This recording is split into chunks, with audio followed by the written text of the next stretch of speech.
Sermón número 1 sobre el libro de Job, predicado por Juan Calvino. El carácter de Job. Job 1:1. Hubo una vez en tierra de Uz un varón llamado Job, y era este hombre perfecto y recto, temeroso de Dios y apartado del mal.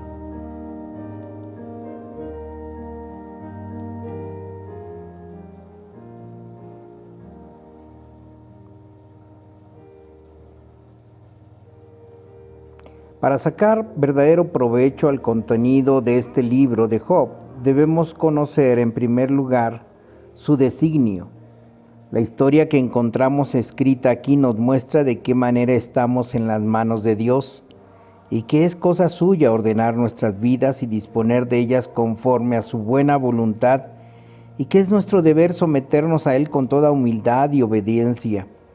Es totalmente razonable que seamos completamente suyos, tanto para vivir como para morir.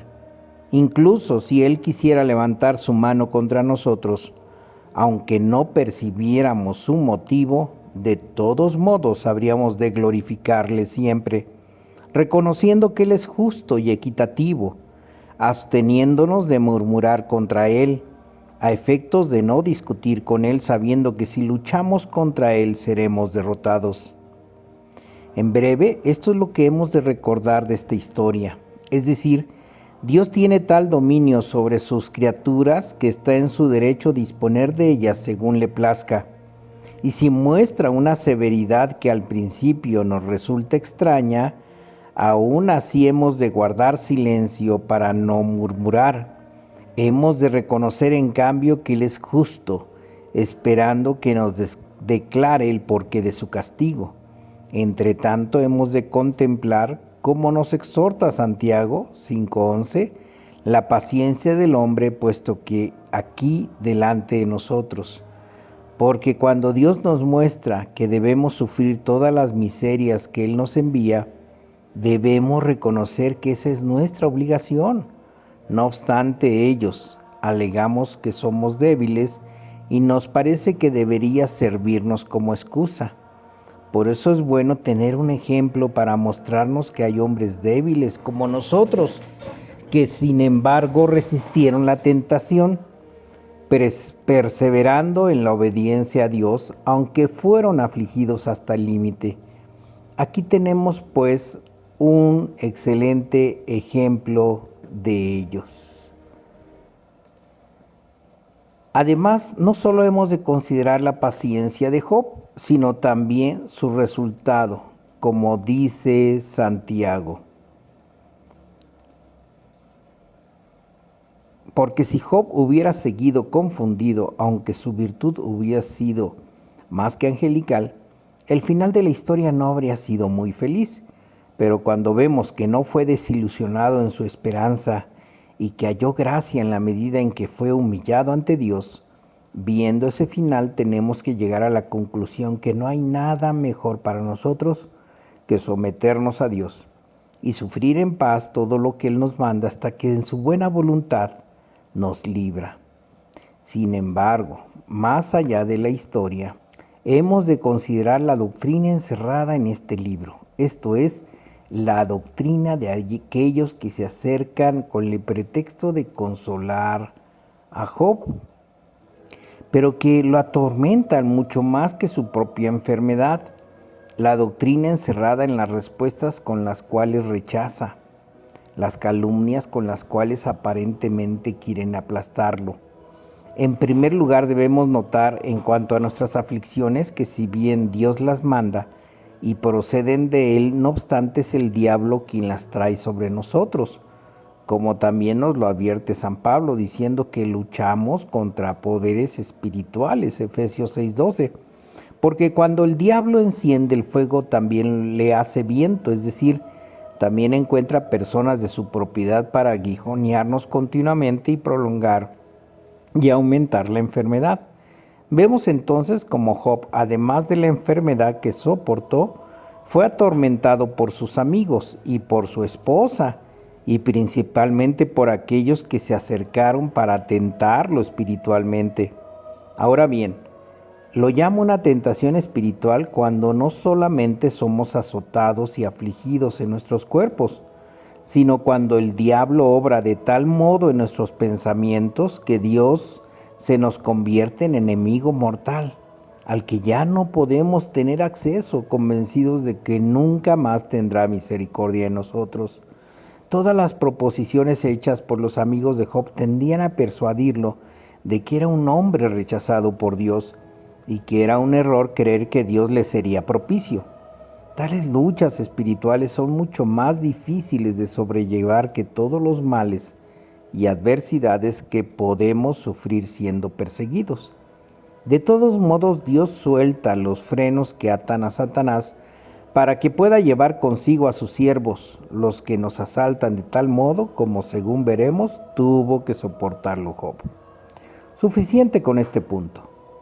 Sin embargo, hemos de notar que a lo largo de toda la disputa, Job defiende un buen caso, en tanto sus adversarios defienden un caso pobre. Pero es más, Job, teniendo un buen caso, hace una defensa pobre, mientras que los otros, teniendo un caso pobre, hacen una defensa pobre, mientras que los otros, teniendo un caso pobre, hacen una buena defensa. Cuando hayamos entendido esto, nos será como una llave para abrirnos todo el libro. ¿Cómo es que Job presenta un buen caso? Él sabe que Dios no siempre aflige a los hombres conforme a la medida de sus pecados, sino que tiene sus juicios ocultos, de los cuales no nos rinde cuentas. Job sabe que nosotros tenemos que esperar hasta que Él nos revele la razón de hacer esto o aquello. De modo que Job está totalmente convencido que Dios no siempre aflige a los hombres conforme a la medida de sus pecados. De esa manera tenía un testimonio en sí mismo de no ser un hombre rechazado por Dios, como ellos querían hacerle creer. Este es un caso auténtico y bueno, aunque su presentación es pobre, porque ahora Job se sale de las casillas y hace proposiciones exageradas, demostrando de diferente manera que en muchos sentidos está desesperado. Job está tan acalorado que aparentemente quisiera oponerse a Dios. En consecuencia, tenemos aquí un buen caso, mal presentado. En contraste, los que defienden el caso pobre, afirmando que Dios siempre castiga a los hombres según la medida de sus pecados, dicen cosas hermosas y santas. Nada hay en sus proposiciones que no debamos recibir como pronunciadas por el Espíritu Santo, porque son la pura verdad, constituyen los fundamentos de la religión, discuten la providencia de Dios, su justicia y el pecado de los hombres. Es decir, que tenemos aquí una doctrina que hemos de recibir sin contradicciones, aunque el resultado buscado por esta gente de llevar a Job a la desesperación y destruirlo es completamente malo. En todo esto vemos que teniendo un buen fundamento, debemos considerar cómo sobreedificar en él, de modo que todo armonice, tal como lo declara San Pablo en 1 Corintios 3:10, al afirmar que edificó desde que fundó la Iglesia sobre la pura doctrina de Cristo, para que haya tal conformidad que aquellos que vengan después de él no usen como fundamento ni paja, ni hojarasca, ni material inservible, sino que haya un buen fundamento firme y sólido. De modo que a lo largo de toda nuestra vida debemos considerar si estamos fundamentados en una razón buena y justa. Cada uno debe estar alerta para no ser desviado ni en una dirección ni en otra, porque nada más fácil que pervertir una causa buena y justa conforme a nuestra naturaleza viciosa, la cual experimentamos pedacito por pedacito. Dios nos habrá mostrado su gracia dándonos un buen caso, pero de igual modo seremos aguijoneados por nuestro enemigo para que no podamos controlarnos ni seguir sencillamente lo que Dios nos ordena, sin añadir de ello de todas las formas posibles.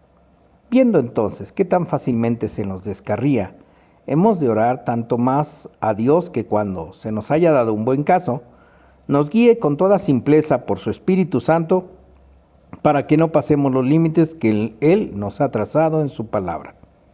Por otra parte, se nos amonesta a no aplicar la verdad de Dios a un mal uso. Sería profanarla.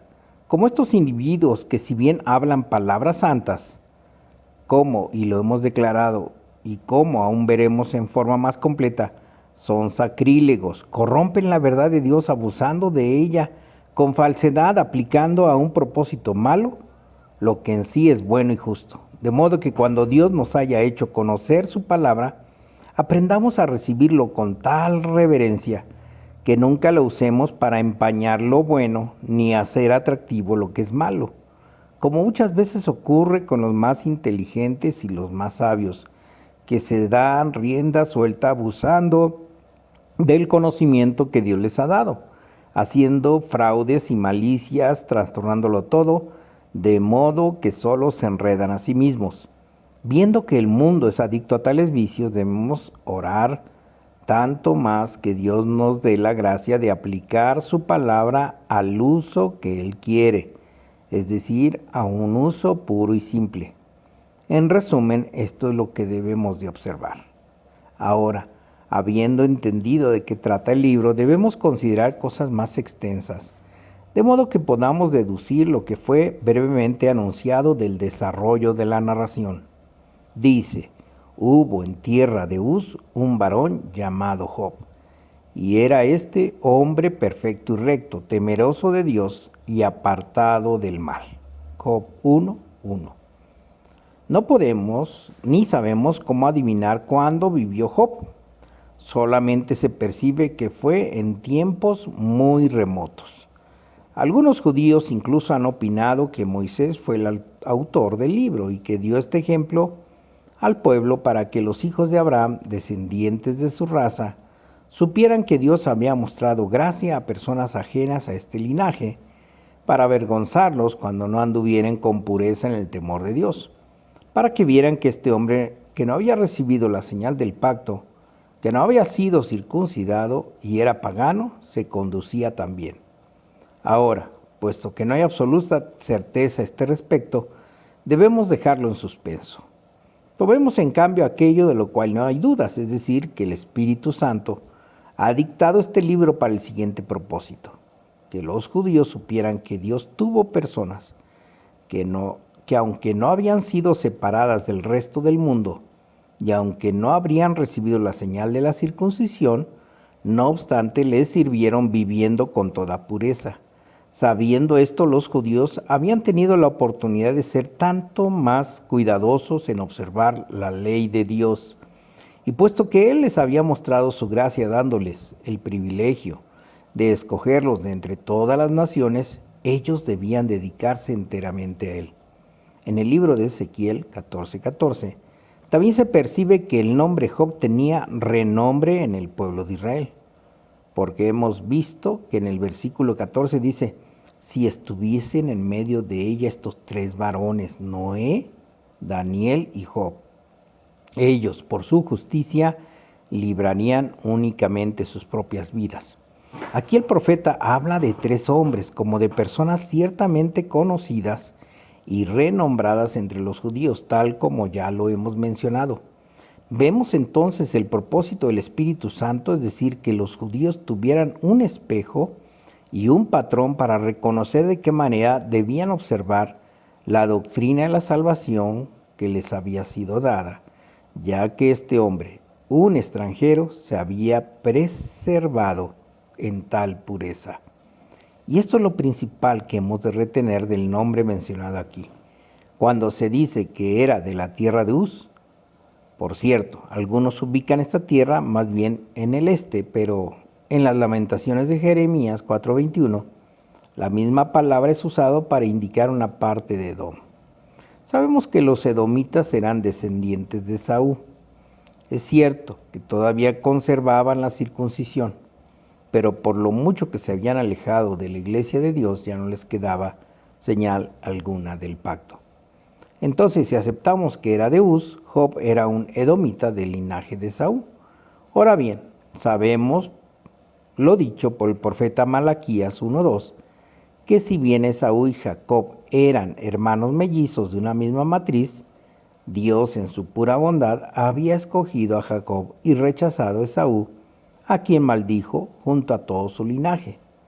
Así es como el profeta lo expresa para magnificar la misericordia de Dios hacia los judíos. Les muestra que los había escogido no por alguna dignidad propia a sus personas, haciéndoles ver que había rechazado al hermano mayor de Jacob, a quien correspondía la primogenitura, y que en cambio había escogido al menor e inferior.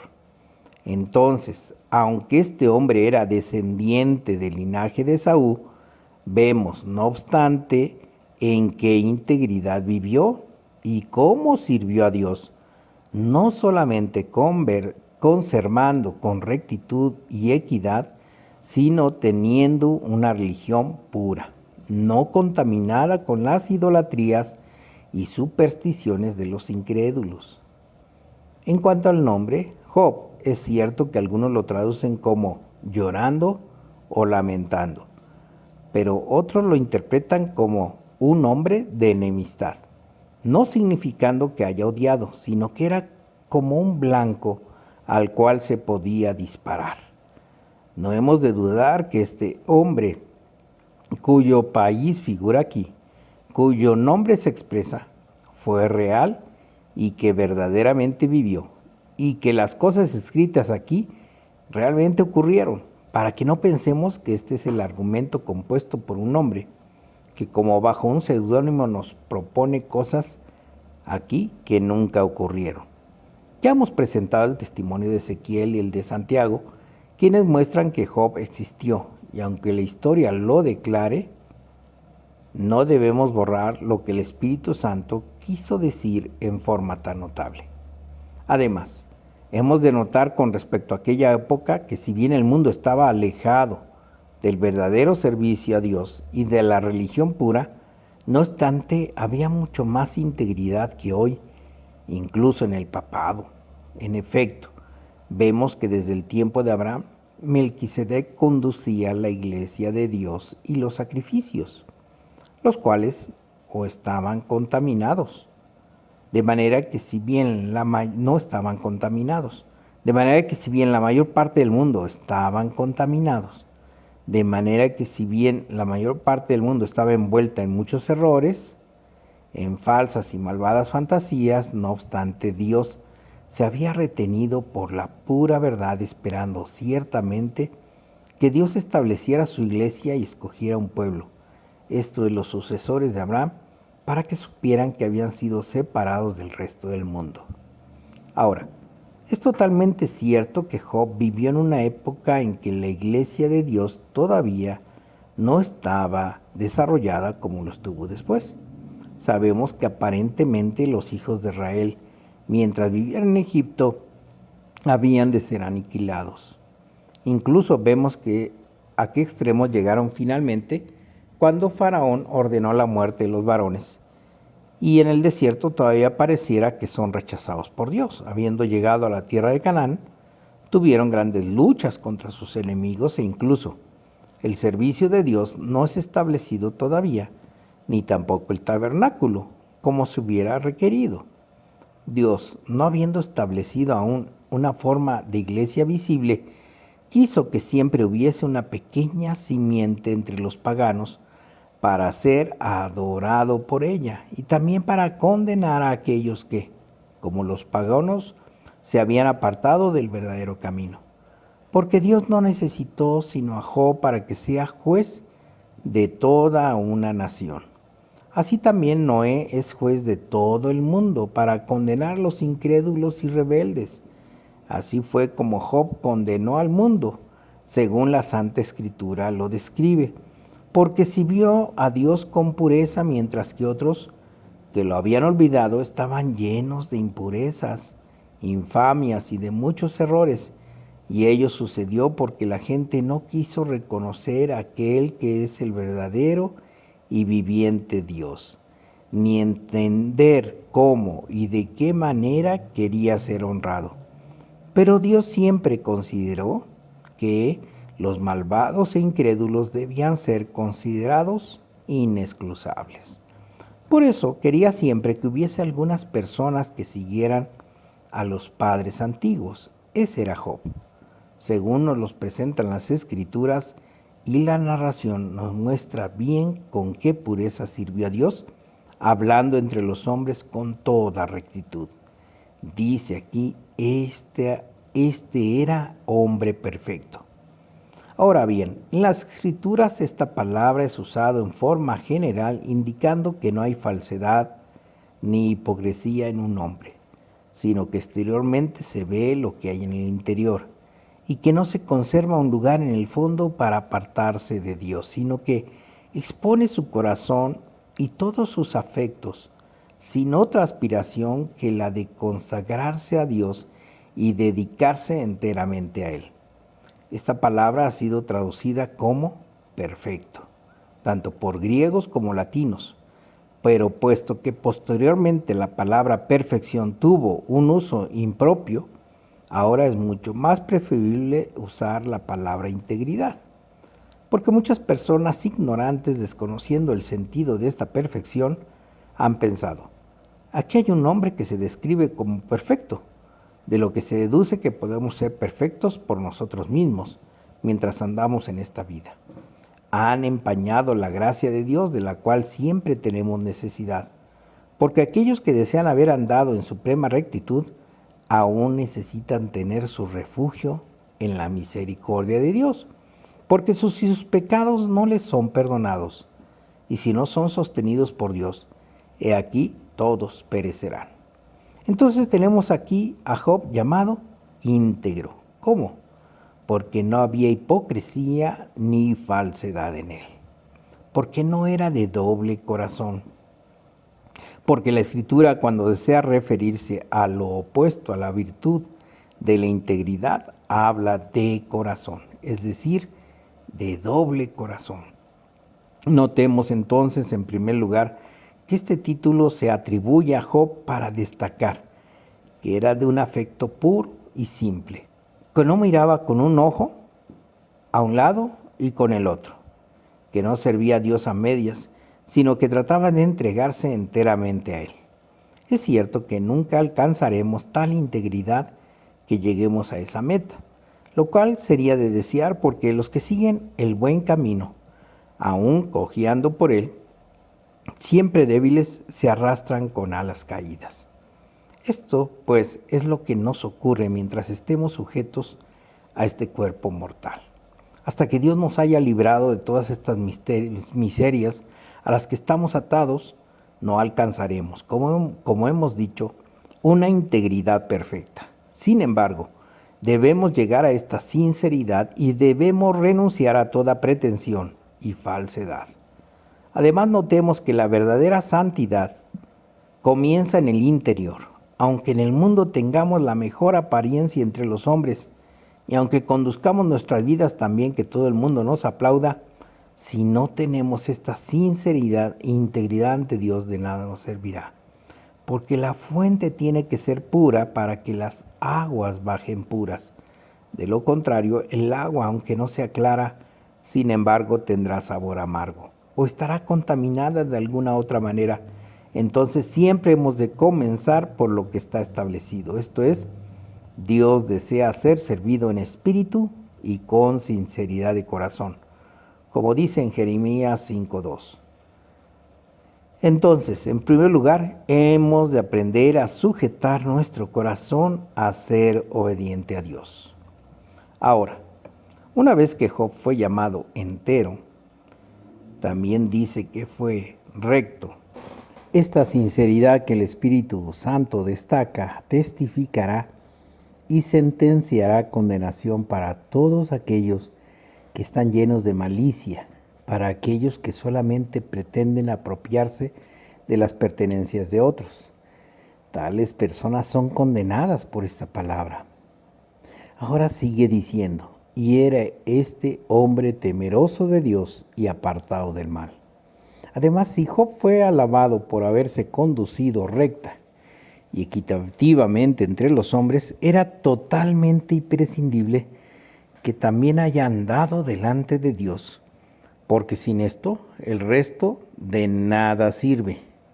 Es cierto que no podemos vivir con nuestros semejantes sin hacer mal a ninguno, procurando el bien de todos si no nos acordamos de Dios. Porque aquellos que siguen su naturaleza, aunque quizá tengan hermosas virtudes aparentemente, están, a pesar de ellas, preocupados consigo mismos, competidos únicamente por la ambición o alguna otra consideración, de modo que toda apariencia de virtud es contaminada por esto.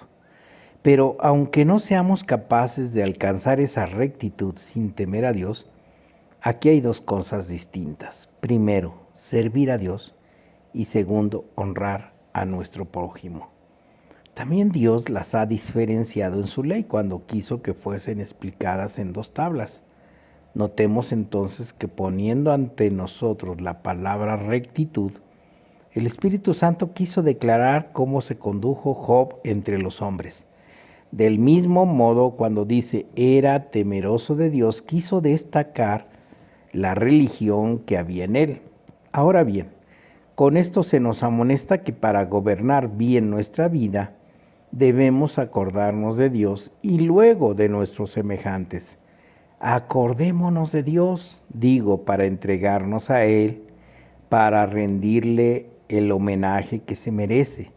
Acordémonos de nuestros semejantes para ser conscientes de nuestra responsabilidad hacia ellos y para ayudarles, según somos amonestados a vivir equilibrada y rectamente, ya que Dios nos ha unido. Que cada uno esté atento de usar todas sus facultades para el bien común de todos. Esta es la forma en que debemos acordarnos tanto de Dios como de los hombres a efectos de conducir bien nuestras vidas. Porque el que solamente se considera a sí mismo, ciertamente solo tiene vanidad en sí. Porque si una persona quiere ordenar su vida de modo que a los ojos de los hombres no haya defectos en ella, y si Dios la desaprueba, ¿de qué le habrá servido tanto esfuerzo para andar de modos que todos la magnifiquen? Ante Dios solamente habrá corrupción. Y las palabras escritas por San Lucas 16:15 tendrán que ser cumplidas. Lo que los hombres tienen por sublime delante de Dios es abominación.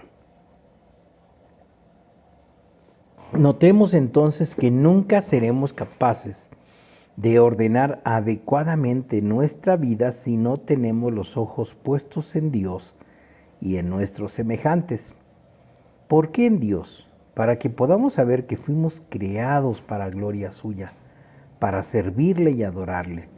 Pues aunque no tenga que tratar con nosotros como nuestros semejantes, tienen que tratar con nosotros. Y aunque esto no le vaya ni le venga, no obstante, Él quiere tener criaturas razonables que le reconozcan y que habiéndolo reconocido, le agreguen a Él lo que es suyo. Además, cuando se habla de temor a Dios, notemos que no se trata de un temor servil, sino de rendirle el honor que le debemos, puesto que Él es nuestro Padre y Señor. ¿Hemos de temer a Dios? Ciertamente, solo debiéramos querer honrarle y ser totalmente suyos. ¿Vamos a reconocerlo? Debemos hacerlo conforme a los atributos que Él declara ser suyos, es decir, es nuestro creador, es nuestro sustentador, aquel que nos muestra tal bondad paternal que indudablemente seremos sus hijos.